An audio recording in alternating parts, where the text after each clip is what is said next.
All right, get ready to dive into a world that's bubbly, refreshing, and maybe a little more fascinating than you'd think. Intriguing. Tell me more.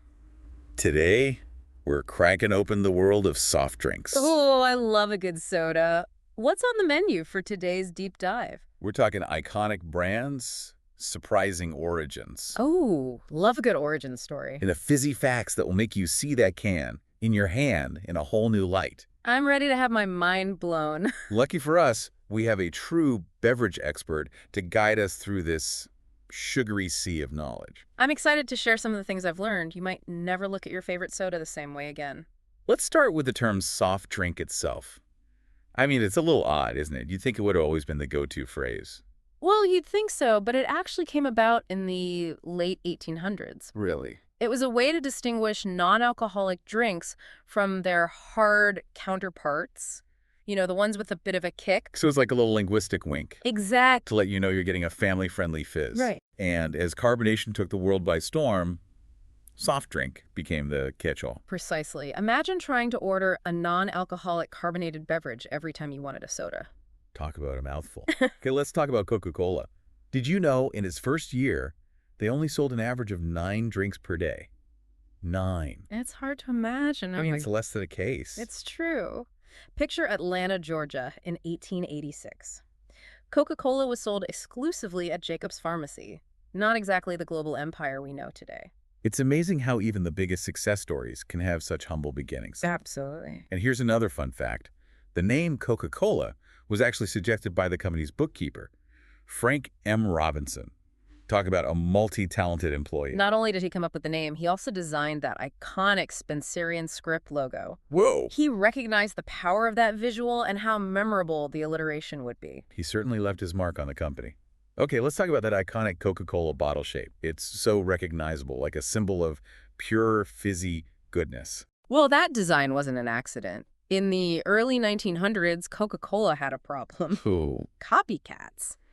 They needed a bottle so unique, so distinctive, that you could recognize it even in the dark. Wait, you mean identify just by touch? Precisely. Wow, that's brilliant. And the winner of that design competition, Who was it? the Root Glass Company, with a design inspired by, get this, Cocoa Pods. It's like a subtle nod to the ingredient. I love it. It's a classic. It's not just Coca-Cola that nailed the branding, though. Take Sprite, for example, with that vibrant green bottle. Ah, yes. The green wasn't just about aesthetics, it was strategic. How so? They wanted to link the clear drink to the color of limes. Interesting. It helped Sprite stand out on the shelves. Oh, I see. And of course, it created that visual association with the refreshing citrus flavor. Subliminal messaging. Okay, get ready for this one. Fanta wasn't always orange. Now, that often surprises people. Fanta's origins are, shall we say, unexpected. Spill the fizzy beans. What's the real story behind Fanta? It's the 1940s, World War II is raging, and ingredient shortages are hitting Coca-Cola Deutschland hard. Oh, wow. Max Keith, the head of the company, needed a solution, a way to keep production going with what they had. And Fanta was born. Exactly. So it was a wartime creation. Born out of necessity. But if it wasn't orange, what flavor was it? The original Fanta was made with whatever ingredients they can scrounge up. Leftover fruit, whey. Whey. And, believe it or not, even beet sugar. Beet sugar. That doesn't exactly scream refreshing citrus. No, it doesn't. But remember, these were desperate times. True, you work with what you've got. And in this case, it resulted in a surprisingly popular drink in Germany. Despite the unusual ingredients. So how did we get from wartime beet-infused Fanta to the orange-flavored delight we know today?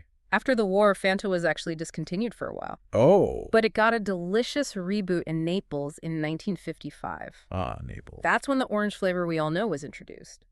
It took the world by storm and pretty much erased the memory of beet sugar Fanta. Talk about a comeback story. Indeed. I'm starting to see these soft drinks have a whole lot more going on than just bubbles and sugar.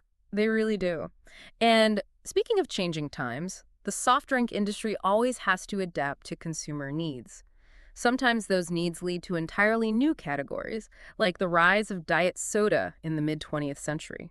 I've always wondered about diet soda. It seems like a relatively recent invention, but I guess it has a longer history than I realized. Where did it all begin? Well, the world's first diet soda was called No-Cal, No cal. and it hit the market way back in 1952. 1952. Wow, that's long before the fitness craze really took off. Who was No cal's target audience back then? Primarily, it was marketed towards people with diabetes and those watching their calorie intake. Ah, I see. It was quite revolutionary for its time, a sugar-free alternative in a world of sugary drinks. And how did they make it diet? Was it already using artificial sweeteners? Yep, they relied on saccharin for its sweetness, but the flavor, well, let's just say it wasn't for everyone. Right. Saccharin has a bit of an aftertaste. I can imagine. So what happened to No cal? If it was the first diet soda, why isn't it a household name? Good question. Despite being a pioneer, No-Cal ultimately lost out to the competition. Yeah. As other diet drinks emerged, each with their own taste profiles and sweeteners, No-Cal faded into the annals of beverage history. Ah, the fallen pioneer. But hey, speaking of pushing boundaries, get this.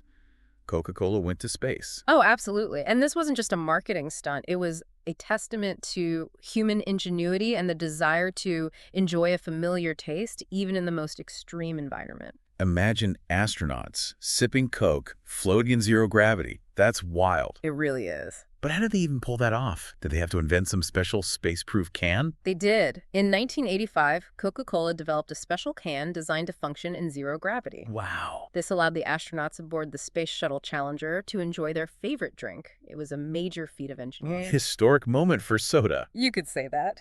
Now, let's talk about the billion-dollar formula. Is the secret recipe for Coca-Cola really as guarded as they say? It's definitely shrouded in mystery. Merchandise 7X sounds like something straight out of a spy movie. What do we actually know about this top-secret recipe? Well, we know that the name supposedly refers to the 7 key ingredients, and the formula itself is kept locked away in a high-security vault in Atlanta. A vault? Seriously? Only a handful of executives know the complete recipe, and they're sworn to secrecy.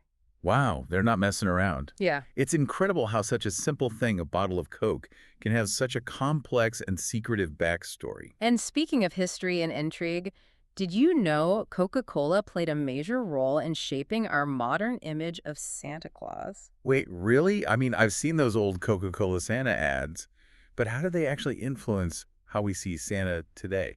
Back in 1931, Coca-Cola commissioned an artist named Haddon Sundblom Sundblom. to create illustrations for their holiday ad campaign. And what was so special about these illustrations? Sundblom's Santa was different. He was jolly, rosy-cheeked, and plump. He had that twinkle in his eye and that big white beard. Oh, I see. And of course, he was wearing that now iconic red suit. Which conveniently aligned with Coca-Cola's brand colors. So they basically invented Santa's brand as we know it. And the public loved it. I bet they did. It was so warm, friendly, and instantly recognizable. Sundblom's Santa became the definitive Santa Claus for generations to come. Wow, so next time I see a kid sitting on Santa's lap at the mall, I'll know Coca-Cola had a hand in that. It just goes to show you the power of branding and the unexpected ways something like a beverage can become woven into our culture. It does make you think. Now, let's move on to the science behind the fizz. How do these drinks get that signature fizz that makes them so irresistible? Yeah, how do they do that? It's like magic in a can. It's all about carbonation, which involves dissolving carbon dioxide gas into the liquid under pressure. Okay. When you open that can or bottle, the pressure's released and poof, those tiny bubbles escape. You get that satisfying fizz. Like a tiny party in your mouth. Yeah. But why does soda taste so different when it goes flat? Does it actually change chemically, or is it just us? It's a bit of both, actually. Okay. When soda goes flat, those carbon dioxide bubbles disappear, and they take some of the flavor and acidity with them. I see. That's why flat soda tastes sweeter and, well, kind of dull. It's like the party's over. Right. So the bubbles aren't just for show, they're part of the taste. Exactly. I've always wondered about the psychology of flavor, too. Why do we crave certain soda flavors? Is it just personal preference, or is there something more to it? It's a fascinating mix of biology, psychology, and cultural influence. Our taste buds are naturally drawn to sweetness. That's why sugary drinks are so appealing. Okay. But beyond that basic instinct, there's a whole world of individual preferences and learned associations that shape our soda choices. That makes sense. Like, I remember as a kid just guzzling down fruit punch. Yeah. This pure sugar rush. But what about those more unique flavors, like cola or root beer? Not exactly natural. Right. Exactly. Those complex flavors often tap into nostalgia, memories, and those learned associations. Think about it. You might associate a particular soda with a childhood memory Oh, yeah, totally. or a favorite family gathering. It's like a taste time machine. Exactly. And then, of course, you have those color associations, like how Sprite's green bottle makes you think of lime. It's also cleverly designed. Precisely. Colors can really impact how we perceive taste. Studies have even shown that we taste things differently depending on the color of the food or drink. Wow, really? So it's not just marketing, it's actually changing our perception. Exactly. It's a reminder that there's a lot more going on behind our enjoyment of a drink than we might realize. It's a whole symphony of senses. Okay, we've covered the history, the science, even the psychology. But what about the future of soft drinks? What's next for the world of fizz? That's the million-dollar question. The industry is constantly evolving, driven by changing consumer tastes and a growing focus on health and sustainability. So we're talking less sugar, more natural ingredients, that sort of thing. Precisely. We're seeing a rise in low sugar and sugar-free options, and also drinks infused with natural flavors, botanicals, even functional ingredients like vitamins and antioxidants. Wow, like a soda that's actually good for you. Well, let's not get ahead of ourselves, but there's definitely a movement towards beverages that offer more than just a sugar rush. People are looking for something more. They are, and one exciting development is the rise of craft sodas. Craft sodas, what's that? Small batch producers using unique ingredients and techniques to create really distinctive flavors. Like a craft beer movement, but for soda. Exactly. Think lavender-infused lemonade, ginger-spiced cola. Ooh, now that's interesting. What about the environmental impact, though? I know the industry has been criticized for plastic bottles and carbon footprint. Are there any solutions in sight? Sustainability is a huge focus right now. That's good to hear. We're seeing more aluminum cans, which are easier to recycle.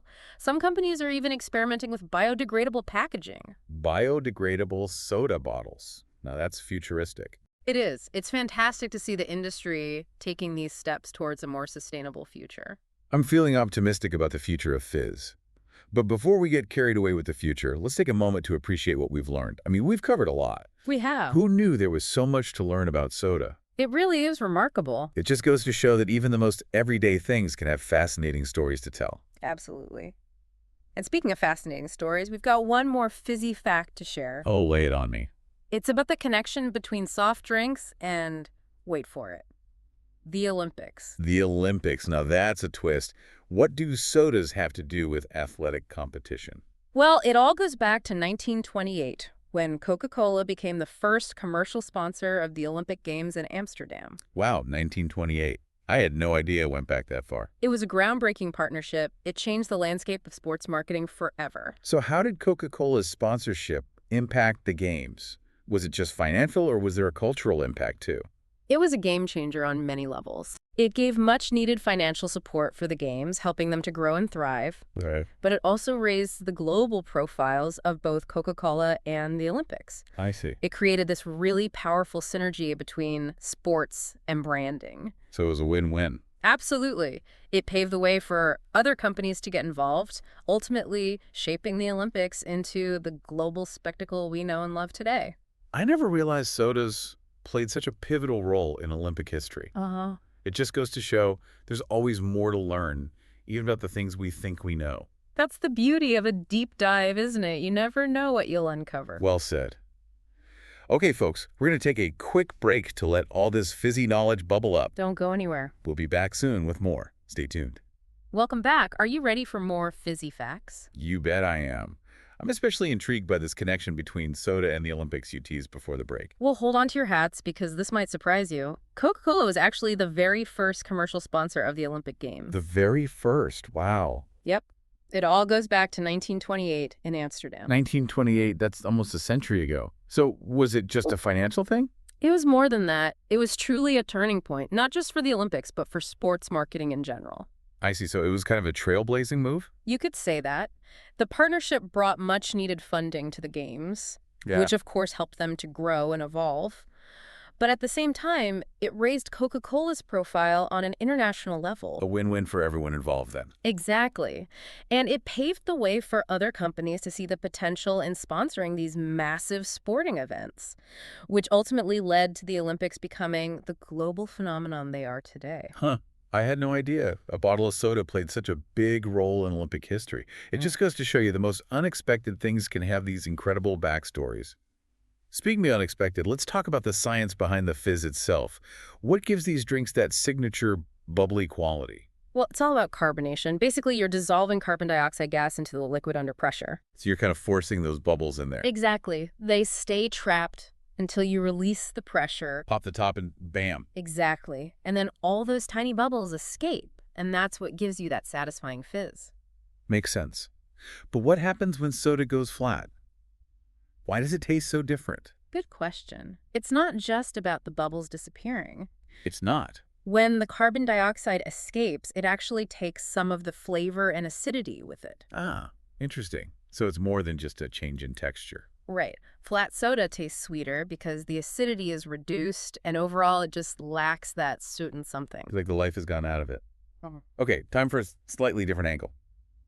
Why are we drawn to certain soda flavors? Oh, that's a fascinating one. Is it just a matter of personal preference, or is there more to it than that? I'd say it's a fascinating combination of things. Well, like what? Our biology plays a role, of course. We're naturally attracted to sweet things, Okay. and that explains why sugary drinks are so universally popular. But it goes beyond that. Our individual preferences and learned associations come into play. That makes sense. Like, I can remember as a kid just chugging fruit punch, Yeah, I think we've all been there. pure sugar rush. Yeah. But what about those flavors that aren't naturally sweet? Like what? Like cola, root beer, those sorts of things? Hmm. How did we develop a taste for those? Well, those more complex flavors are often designed to tap into our sense of nostalgia. Maybe you associate a specific soda with a childhood memory. Oh, totally. Like going to the movies as a kid. Exactly. Or maybe it reminds you of a particular family gathering, or even just a certain era in your life. It's like a flavor time capsule. Perfect way to put it. And then you have visuals that come into play. The colors, the logos, all those things influence our perception of the flavor. Right, like how the green Sprite bottle makes you think of lime. Exactly. And studies have shown that color actually influences how we taste things. So it's not just marketing hype, it's actually affecting our sensory experience. Wow, I had no idea it went that deep. So much goes into crafting those flavors. All right, let's shift gears a bit. We've talked about the past, but what about the future of soda? What's coming next? That's a question a lot of people are thinking about right now. The industry is definitely at a crossroads. Consumer tastes are changing. Oh, yeah, for sure. There's a big focus on health and sustainability now. We're seeing a shift away from all that sugar. It seems like everyone is looking for healthier options these days. They are, and the industry is responding. There are so many new low sugar and sugar-free alternatives popping up. Drinks infused with natural flavors, botanicals, and even functional ingredients like vitamins and antioxidants. Wow. So maybe we'll get to a point where soda is actually good for you. Well, maybe not quite. But we're definitely moving towards drinks that offer more than just a sugar rush. Yeah, it's like people are craving a more mindful kind of indulgence. Absolutely. And that's leading to some exciting innovation. One great example is the rise of craft sodas. Craft sodas. I haven't heard of that. Think of it like the craft beer movement, but for soda. Oh, okay. These small batch producers are really creative, using unique ingredients and artisanal techniques to create these really distinctive flavors. So, like, what kind of flavors are we talking about? Imagine lavender-infused lemonade or a ginger-spiced cola. Really unusual, interesting flavor combinations. No, those sound intriguing. But what about the whole environmental impact thing? I know the soda industry hasn't always had the best reputation in that area. You're right, but things are changing. Sustainability is a big focus for the industry now. I'm glad to hear that. We're seeing the return of aluminum cans, which are much easier to recycle than plastic. And some companies are even exploring biodegradable packaging options. Wow, biodegradable soda bottles. That's incredible. It is exciting to see the industry taking steps towards a more eco-conscious future. And it's not just packaging. They're rethinking the entire production process, from sourcing ingredients responsibly to cutting down on water usage and emissions. That's great to hear. Makes you feel a bit better about enjoying that fizzy treat. But before we get too carried away talking about the future, let's take a step back and appreciate everything we've learned today. Absolutely. I mean, who knew there was so much depth to the world of soda? Right. Sometimes the most ordinary things have the most amazing stories to tell. Exactly. Makes you want to go out and investigate everything, doesn't it? Uncover Swear. all those hidden stories. But I'm going to save my investigative energy for this last thought-provoking question you have for us. What is it? I'm ready. All right, well, we've covered a lot of ground today. The history, the science, the marketing, the future of soda. So here's my question for you.